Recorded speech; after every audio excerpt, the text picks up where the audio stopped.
Well, good morning, ladies and gentlemen, and welcome to Grumman Pilot's YouTube channel. And today we're going to talk about Service Bulletin 192.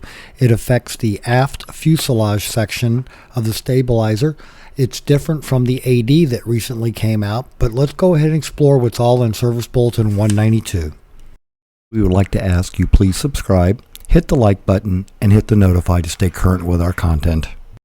Now, Service Bulletin 192 is the Aft Fuselage Inspection that came out by Tiger Aircraft, and it's basically not looking for corrosion or delamination like you saw in the latest AD, but what this Service Bulletin is looking for is its mechanical stress when you've been trying to use the horizontal stabilizer on the aircraft to reposition the entire airplane.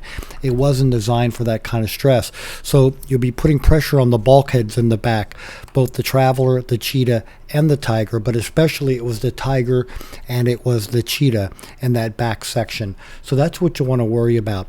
Now, the thing about service bulletins here in the US, for most of us, it's a non-mandatory item, but that is not true in Canada. Canada also requires that all service letters be treated.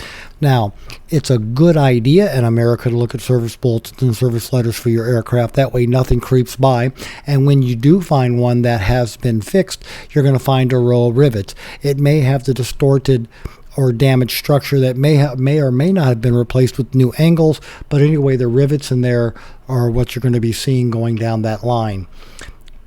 So if you've got to move your aircraft, be sure you're pushing down on the Cheetah and the Tigers on the aft spar, near the root, near the center of the aircraft, not out on the edge. So, ladies and gentlemen, we hope you found all this about Service Bulletin 192 useful and informative.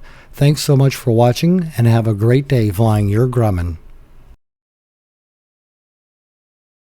Well, let me apologize for the lighting, because a lot of times I don't have time to go turn on a light when I want to film them playing with paper on the floor or wrestling with each other. A lot of times it happens in the wee hours of the night, and I just can't throw enough light on there. So please accept my apology and enjoy their antics and their fun. Thank you.